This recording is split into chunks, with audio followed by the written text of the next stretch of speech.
स्वागत है आप सभी का संतमत सत्संग बगोला के इस मंच पर। गुरु महाराज बालकराम पाराशर जी हैं, जो कि हिंदू राष्ट्र चेतना संघ के सदस्य हैं।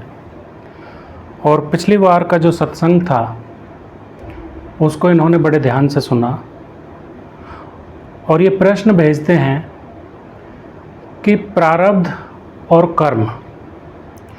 तो इनका मानना है कि गुरु महाराज आपने कर्म को जो है वो एक तरफ उठा के रख दिया और सारा का सारा जो ध्यान है आपका प्रारब्ध पे ही गया। इसके बाद ये उदाहरण देते हैं सीता जी का और लक्ष्मण जी का कि उनके ऐसे कौन से कर्म थे जो राम जी के साथ उन्हें भी वनवास में जाना पड़ा। कृपया इस पर प्रकाश डालें। मेरी प्यारी प्यारी आत्माओं, आज एक प्रश्न आया है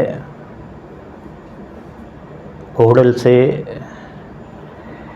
एक सज्जन बालकराम जी हैं, उन्होंने कभी की कोई क्लिप सुनी है, सत्संग सुना है, तो उन्होंने प्रश्न किया है कि यदि प्रारब्ध ही श्रेष्ठ है तो कर्म करने की क्या आवश्यकता है। सीता के साथ जो हुआ,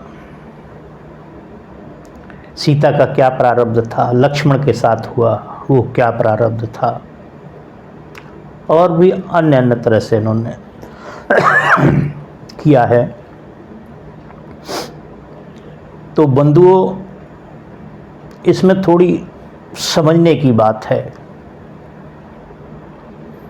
पहले तो हम ये समझेंगे कि प्रारब्ध कहते किसे हैं, कर्म कहते किसे हैं। तो कर्म को करने में व्यक्ति स्वतंत्र है, प्रारब्ध को भोगने में स्वतंत्र नहीं है। प्रारब्ध माने हैं परमेश्वर का कानून। तो अब हम इसको ऐसे समझें कि आपने जो कहा कि कर्म करने की क्या आवश्यकता है, तो बंदो कर्म तो करना ही पड़ेगा। कर्म तो सभी ने किया। अब आपने सीता का और राम का लक्ष्मण का प्रसंग लिया है, तो मैं उसी से आपको थोड़ा सा समझाने की चेष्टा करूंगा। क्या आपको ये बात मालूम है कि सीता की चोरी क्यों हुई, राम ढूंढने क्यों गए, बानर क्यों भेजे? क्योंकि सीता के प्रारब्ध में था। जैसे मैंने आज कोई कर्म किया,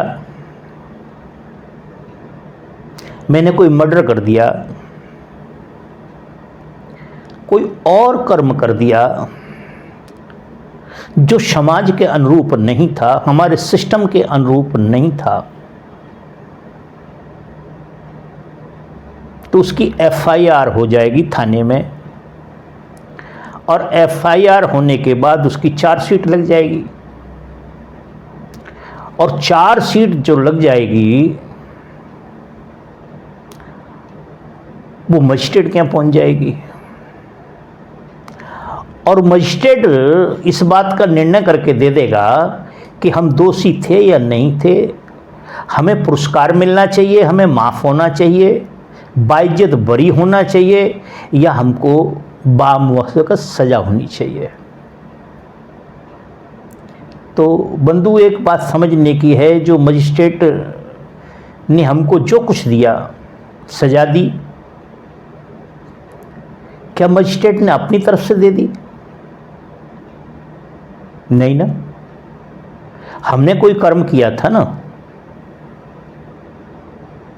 जो समाज के अनुरूप नहीं था। अब हम मजिस्ट्रेट के कथन अनुसार, उसके आदेशानुसार जेल में पहुंच जाते हैं। तो जब जेल में पहुंच जाते हैं तो क्या कोई कैदी वहां जाने वाला व्यक्ति क्या अपनी इच्छा से कोई काम कर सकता है? अगर सुबह 5 बजे उठने का समय है तो सबको 5 बजे उठना पड़ेगा। पीटी का टाइम 5:30 है तो 5:30 ही उठना पड़ेगा। वहां कोई राजा चला जाए, कोई मंत्री चला जाए, कोई प्रधानमंत्री चला जाए, कोई भी चला जाए, सबके लिए एक से नियम होते हैं। तो जो आपने प्रश्न किया कि अगर प्रारब्ध ही सब कुछ है तो कर्म करने की क्या जरूरत है, तो कर्म किए बिना तो हम रह ही नहीं सकते। ये जो हम पलक मारते हैं ये भी कर्म है। ये जो उबासियां लेते हैं ये भी कर्म है। हम हाथ से हाथ टच करते हैं ये भी कर्म है।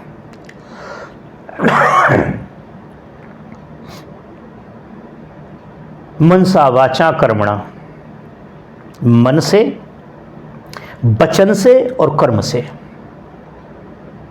3 प्रकार से हम कर्म करते हैं। मन से किसी के विषय में अच्छा या बुरा सोचना, वाणी के द्वारा किसी को अशब्द का संबोधन करना या प्रिय वाक्यों से उसे संबोधन करना, और क्रिया से हमने उसको थप्पड़ मारा, हाथ मारा, या उसे फूलों की माला पहनाई, या उसके सर पे हाथ रख दिया, प्रेम किया उससे, या घृणा की वजह से हमने उसके साथ कोई गलत काम किया, तलवार मार दी, चाकू मार दिया, गाली दे दी, ये कर्म हो गया। तो मनसा वाचा कर्मणा, कर्म किए बिना नहीं रह सकते हम। तो मैं उसी बात पे आता हूं, क्या जेल के अंदर कोई भी व्यक्ति स्वतंत्र होता है? क्या स्वतंत्र होकर कोई कर्म कर सकता है? क्या वो चाहे जिस दिन घर आना चाहे वो आ सकता है? जिस दिन वो वहां कुछ अच्छे पकवानों का आनंद लेना चाहे तो क्या ले सकता है? नहीं। वहां अपने घर से बात करना चाहे वो तो नहीं कर सकता, क्योंकि वहां एक नियम है और नियम के अनुसार सभी को चलना पड़ेगा। इसी का नाम जेल है और इसी को प्रारब्ध कहते हैं, परमात्मा का कानून। यहां हम सब लोगों ने आपस में डिस्कस करके कानून बना दिया, संविधान बना दिया, इस कर्म की ये सजा होगी, इस कर्म की ये सजा होगी, ऐसा होगा वैसा होगा। मगर जो ईश्वरीय ज्ञान है वो कोई व्यक्ति नहीं बनाता है, वो प्रकृति अपने आप बनाती है। आप देखते होंगे कई बार इतनी बारिश हो जाती है लोग डूब के मर जाते हैं, फसलें नष्ट हो जाती हैं, बिल्डिंगें गिर जाती हैं, गांव के गांव तबाह हो जाते हैं, कई बार सूखा पड़ जाती है। एक देश में बारिश हो रही है, बाढ़ आ रही है, एक देश में बर्फ पड़ रही है और देश के एक कोने में आग लगी हुई है और लोग बुझा रहे हैं उसको, हजारों लोग लगे हुए हैं मगर आग शांत नहीं हो रही है। हजारों लोग लगे हैं, बारिश बंद नहीं हो रही। हजारों लोग लगे हों रोड साफ करने के लिए, फिर भी बर्फ शांत नहीं हो रही, बर्फ पड़ रही है। क्या कारण है? क्या ये मेरे बस में है या किसी और के बस में है? ये प्रकृति के बस में है। इसी को प्रारब्ध कहा जाता है, जिसको एक जगह पे खड़ा कर दिया जाता है और जहां जाके व्यक्ति लाचार हो जाता है, मजबूर हो जाता है, न चाहते हुए भी उसको वो कर्म करना पड़ता है, इसी का नाम प्रारब्ध है। हम सब अच्छा अच्छा चाहते हैं मगर बुरा तो आता है ना। हमने तो बुरा नहीं चाहा, फिर भी आ गया, क्योंकि हमारे प्रारब्ध में है।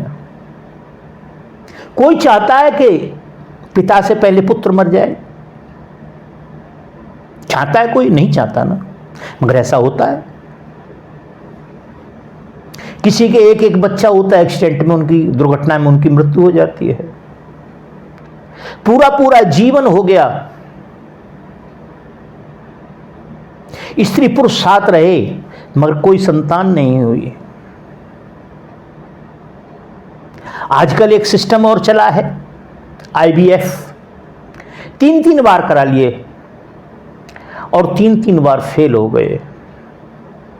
क्या 3 बार उन्होंने कराया, क्या कोई कर्म नहीं किया? उससे पहले 50-100 डॉक्टरों से दवाई ली, वैद्यों से दवाई ली, तांत्रिकों के पास गए, पंडितों के पास गए, संतों के पास गए, मुल्लाओं के पास गए, गंगा जी, त्रिवेणी, जमुना जी, सब कुछ नहाई स्नान किए, मगर प्रारब्ध में संतान नहीं है तो नहीं होगी। और जिनके है, कई बार वो फैमिली प्लानिंग करा लेते हैं, उसके बाद भी संतानें हो जाती हैं। कई बार आपने देखा होगा, समाज में एक धारणा बनी हुई है, हम लोगों के पास भी लोग आते हैं, सबकी एक ही समस्या है, गुरुजी जो हम चाहते हैं वैसा नहीं होता है। हमने कभी किसी का बुरा नहीं किया, फिर यह हमारा बुरा क्यों हो रहा है? हमने पूरे जीवन में पेट भर के भोजन करके नहीं देखा। हमारे पड़ोस में है, कुछ नहीं करता, दुनिया में एक भलाई को छोड़ के सारे कर्म करता है वो व्यक्ति, मगर फिर भी लक्ष्मी उसके यहाँ पता नहीं कहाँ से आ रही है। गाड़ी, घोड़े, बिल्डिंगें, इतना पैसा, इतना अपार पैसा, नौकर चाकर, और हमने कभी भी कोई काम नहीं की। हमने तो कोई व्यसन करके भी नहीं देखा, मगर उसके बावजूद भी हमें पेट भर के कभी भोजन प्राप्त नहीं हुआ। हमने एक दिन भी अपने जीवन को जी करके नहीं देखा। क्या किसी के हाथ में है ये? क्या प्रारब्ध किसी के हाथ में है? नहीं। प्रारब्ध माने परमात्मा का कानून।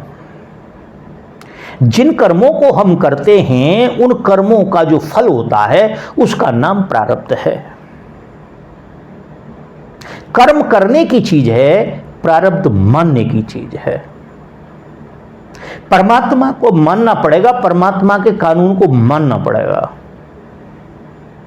सर्दियों में सर्दी होती है, गर्मियों में गर्मी होती है, बारिशों में बारिश होती है। हमने ऐसे भी लोग देखे कि जिनके जीवन में कोई व्यसन नहीं रहा किसी प्रकार का, और लास्ट में जब शरीर छोड़ा 2-2 साल, 4-4 साल बिस्तर पे लगे रहे। कुछ ऐसे भी देखे कि संसार में एक अच्छाई को छोड़ के सारे बुरे कर्म किए उन्होंने, और 3 सेकंड में सारा खेल खत्म हो गया, अटैक पड़ गया, खत्म हो गए। क्या कारण है ये? क्या मनुष्य कर सकता है इस काम को? बंधुओं, कोई नहीं कर सकता। इसी जगह पे आकर के व्यक्ति को, इस जीव को, इस जीव आत्मा को, जो भी आप नाम दे दें इसे, यह लाचार कर दिया है। अपने आप को व्यक्ति ठगा हुआ महसूस करता है, लुटा हुआ महसूस करता है। अपने आप में विचार करता है कि नहीं, मेरे करने से कुछ नहीं हो रहा है, मैं तो केवल एक माध्यम हूं, मैं एक माध्यम हूं। नहीं, आज जो मैंने अभी आपको उत्तर दिया कि हम जेल अपने ही कर्म से तो गए। राष्ट्रपति ने कोई पुरस्कार दिया तो हमें हमारे ही कर्म से तो दिया। जिस दिन कर्म किया उस दिन तो हमें कोई पुरस्कार नहीं मिला, ना कोई सजा मिली, तो उसके बाद मिलती है ना। तो जिस प्रकार से हमने जो कर्म किया उसका जो फल आया, हमने पेड़ बोया उसका जो फल आया, उसी को प्रारब्ध बोलते हैं, उसी को किस्मत बोलते हैं, उसी को नसीब बोलते हैं, उसी को लक बोलते हैं, और कुछ लोग उसी को कर्म बोलते हैं। ये नामों के भेद हैं, चीज़ एक ही है।